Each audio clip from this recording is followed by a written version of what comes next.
नमस्कार, ये आकाशवाणी शिमला है। अब आप प्रभा शर्मा से प्रादेशिक समाचार सुनिए। आज के मुख्य समाचार।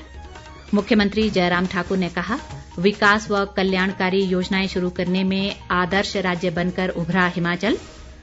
सूचना व प्रसारण मंत्री अनुराग सिंह ठाकुर का दावा, प्रदेश में मिशन रिपीट करेगी भाजपा। कहा, हिमाचल को बनाया जाएगा विकसित राज्य। केंद्रीय वित्त राज्य मंत्री भागवत कराड़ ने राज्य में जनधन खाते खोलने पर दिया बल।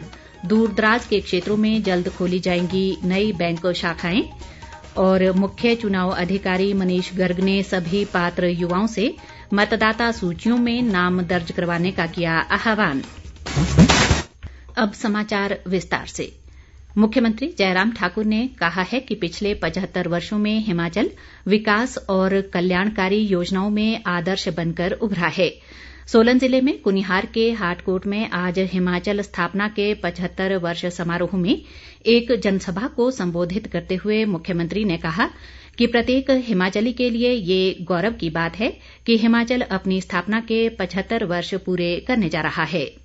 जयराम ठाकुर ने कहा कि 75 वर्षों के गौरवशाली सफर को प्रदेश सरकार शानदार ढंग से मना रही है और राज्य में 75 कार्यक्रम आयोजित किए जा रहे हैं। उन्होंने कहा कि कठिन भौगोलिक परिस्थितियों के बावजूद प्रदेश ने अभूतपूर्व विकास किया है। इससे पहले मुख्यमंत्री ने अर्की विधानसभा क्षेत्र के लिए लगभग 54 करोड़ रुपए की विभिन्न विकास परियोजनाओं के उद्घाटन व शिलान्यास किए। बाद में मुख्यमंत्री ने शिमला ग्रामीण के बल्हो धामी में भी स्थापना के 75 वर्ष समारोह में भाग लिया। उन्होंने शिमला ग्रामीण विधानसभा क्षेत्र के लिए 35 करोड़ रुपए की विकास योजनाओं के उद्घाटन व शिलान्यास भी किए। इनमें 1 करोड़ 2 लाख रुपए से बनी उठाऊ सिंचाई योजना सेरी चुरंड का उद्घाटन भी शामिल है। शहरी विकास मंत्री सुरेश भारद्वाज भी इस मौके मौजूद रहे। सूचना व प्रसारण मंत्री अनुराग सिंह ठाकुर ने मीडिया कर्मियों से देश की आजादी के लिए सर्वस्व न्योछावर करने वाले महान सपूतों के संघर्ष को उजागर करने का आह्वान किया है। हमीरपुर जिले में बड़सर विधानसभा क्षेत्र के बुम्बलू में आज हिमाचल की स्थापना के 75 वर्ष उत्सव में मुख्य अतिथि के रूप में भाग लेते हुए उन्होंने कहा कि हिमाचल प्रदेश अपने गठन के 75 वर्ष पूरा होने के उपलक्ष्य में उत्सव मना रहा है। अनुराग ठाकुर ने बताया कि दूरदर्शन के राष्ट्रीय चैनल पर स्वराज कार्यक्रम के माध्यम से महान वीरों की सुनी अनसुनी गाथाओं को दिखाया जा रहा है। अनुराग ठाकुर ने कहा कि बड़सर में इंडोर स्टेडियम बनाया जाएगा जिसमें 20 तरह के खेल खेले जाएंगे। इससे पहले अनुराग ठाकुर ने हमीरपुर में लोगों की समस्याएं भी सुनी। इस मौके पर पत्रकारों से बातचीत में उन्होंने हिमाचल में मिशन रिपीट का दावा करते हुए कहा कि भाजपा भारी बहुमत से विधानसभा चुनाव जीतेगी। निश्चित तौर पर डबल इंजन की सरकार एक बार फिर सत्ता में आएगी। विकास, सुशासन, जब चुनाव की कमेटी बैठती है, राज्य से भी कुछ नाम जाते हैं और केंद्र के हमारे वरिष्ठ नेता इलेक्शन कमेटी वो तय करती है कौन चुनाव लड़ेगा, कौन चुनाव नहीं लड़ेगा।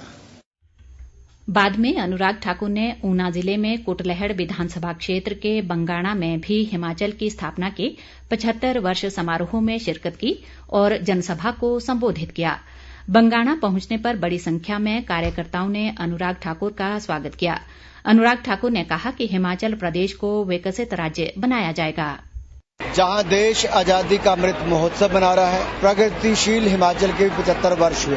ये समय है अपनी उपलब्धियों को गिनाने का, बताने का और प्रण लेने का कि हिमाचल प्रदेश को विकसित राज्य के रूप में बनाएंगे और देश को महान बनाएंगे। मोदी जी ने जो 5 प्रण लेने की बात कही है, हम संकल्प भी लेंगे और सिद्धि तक जाएंगे भी। हमारा प्रयास है कि जन जन तक सरकार की उपलब्धियों को पहुंचाएं और स्वतंत्रता संग्राम में जिन्होंने अपना बलिदान दिया, स्वतंत्रता के बाद जिन्होंने अपना योगदान दिया या बलिदान दिया, उनको भी याद करेंगे, नमन करेंगे और उनको भी मीडिया, सोशल मीडिया और जनता के बीच में उनकी उपलब्धियों को लेकर जाएंगे। क्योंकि वही देश महान होता है जो अपने इतिहास में जिन लोगों ने अपना योगदान दिया उनको याद भी करता है और आने वाली पीढ़ियों को उनसे प्रेरित होने का अवसर भी देता है। मुख्यमंत्री जयराम ठाकुर ने हिमाचल पुलिस अधिकारियों का वार्षिक वर्दी भत्ता बढ़ाकर 15,000 रुपए करने की घोषणा की है। कल देर शाम शिमला में प्रदेश पुलिस सेवा के अधिकारियों की एक बैठक को संबोधित करते हुए उन्होंने कहा कि राज्य पुलिस ने हमेशा उच्च कर्तव्य निष्ठा और कर्मठता को बनाए रखा है। मुख्यमंत्री ने कहा कि प्रौद्योगिकी में प्रगति के साथ पुलिस बल की कार्यप्रणाली में भी बदलाव आया है। केंद्रीय वित्त राज्य मंत्री भागवत कराड़ ने कहा है कि प्रदेश में लोगों के जनधन बैंक खाते खोलने के लिए विशेष अभियान चलाया जाएगा। शिमला में आज एक पत्रकार वार्ता में उन्होंने कहा कि केंद्र सरकार वित्तीय सहायता पर ध्यान केंद्रित कर रही है और नाबार्ड के माध्यम से गांवों में साक्षरता शिविर लगाए जाएंगे। भागवत कराड़ ने कहा कि हिमाचल में पिछले 5 वर्षों में बैंक की कोई नई शाखा नहीं खुली है और दूरदराज के क्षेत्रों में जल्द ही नई शाखाएं खोली जाएंगी। केंद्रीय मंत्री ने कहा कि किसी भी बैंक का निजीकरण नहीं किया जाएगा और हिमाचल में किसान क्रेडिट कार्ड की संख्या बढ़ाई जाएगी। प्रदेश भाजपा अध्यक्ष सुरेश कश्यप और महासचिव त्रिलोक जम्वाल भी इस मौके पर मौजूद रहे। प्रदेश के मुख्य चुनाव अधिकारी मनीष गर्ग ने इस वर्ष 1 अक्तूबर तक 18 वर्ष की आयु पूरा करने वाले सभी युवाओं से मतदाता सूचियों में अपने नाम दर्ज कराने का आह्वान किया है। उन्होंने कहा कि राज्य में इन दिनों मतदाता सूचियों का विशेष पुनरीक्षण कार्यक्रम चल रहा है। जो मतदाता सूचियों का विशेष पुनरीक्षण कार्यक्रम 16 अगस्त से स्टार्ट हो गया है और 11 सितंबर तक का समय है क्लेम्स एंड ऑब्जेक्शंस फाइल करने के लिए। इसमें एक महत्वपूर्ण बदलाव इस बार ये है कि 1 अक्टूबर 2022 को जो मतदाता 18 वर्ष की आयु पूरा करते हैं तब तक वो भी मतदाता सूची में शामिल होने के लिए पात्र हैं। पहले ये अर्हता तिथि 1 जनवरी ही होती थी, लेकिन अभी एक इलेक्शन जो लॉ है उसमें अमेंडमेंट हुई है जिसके अंतर्गत 1 अक्टूबर भी एक अर्हता तिथि है।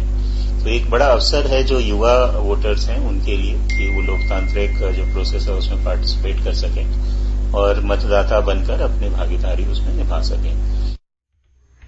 भारतीय चिकित्सा अनुसंधान परिषद ने देश में सर्पदंश की घटनाओं, मृत्यु दर, रुग्णता और सामाजिक आर्थिक बोझ पर एक अध्ययन शुरू किया है। भारत में अपनी तरह का ये पहला अध्ययन है और देश की 84 मिलियन की आबादी में हिमाचल सहित 13 राज्यों में सर्पदंश की घटनाओं पर अध्ययन किया जाएगा। प्रदेश के जाने माने पद्मश्री डॉक्टर ओमेश भारती को इस अध्ययन के लिए राष्ट्रीय प्रधान सह अन्वेषक बनाया गया है। डॉक्टर ओमेश भारती ने बताया कि अध्ययन में प्रदेश के कांगड़ा, चंबा और ऊना जिले को शामिल किया गया है। पूर्व मुख्यमंत्री व भाजपा के वरिष्ठ नेता प्रोफेसर प्रेम कुमार धूमल ने कहा है कि प्रधानमंत्री नरेंद्र मोदी के कुशल नेतृत्व में देश में खेलों को बढ़ावा मिला है और हाल ही में संपन्न हुए राष्ट्रमंडल खेलों में भारत ने लगभग 2 दर्जन स्वर्ण पदक जीते हैं। हमीरपुर जिले के कुठेड़ा में आज खंड स्तरीय अंडर 19 छात्राओं की खेल प्रतियोगिता के समापन अवसर पर उन्होंने ये बात कही। इस प्रतियोगिता में 250 से अधिक छात्राओं ने भाग लिया। प्रोफेसर धूमल ने कहा कि हमीरपुर जिले के विकास ठाकुर राष्ट्रमंडल खेलों में तीसरी बार रजत पदक लाए हैं, जो गौरव की बात है। राज्यपाल राजेंद्र विश्वनाथ आर्लेकर ने आज शिमला के गेटी थिएटर में एबीवीपी द्वारा विद्यार्थी परिषद के इतिहास पर लिखी पुस्तक ध्येय यात्रा का विमोचन किया। राज्यपाल ने कहा कि परिषद का गौरवपूर्ण इतिहास भविष्य की पीढ़ियों के लिए प्रेरक है। प्रदेश कांग्रेस अध्यक्ष प्रतिभा सिंह ने राज्य सरकार पर कर्मचारियों के हितों की अनदेखी करने का आरोप लगाया है।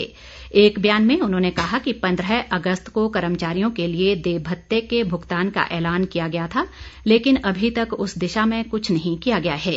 प्रतिभा सिंह ने कहा कि सड़कें बंद होने से सेब बागवानों को परेशानियों का सामना करना पड़ रहा है और सरकार को बागवानों की चिंता करनी चाहिए। उन्होंने दावा किया कि प्रदेश में कांग्रेस मजबूती से आगे बढ़ रही है।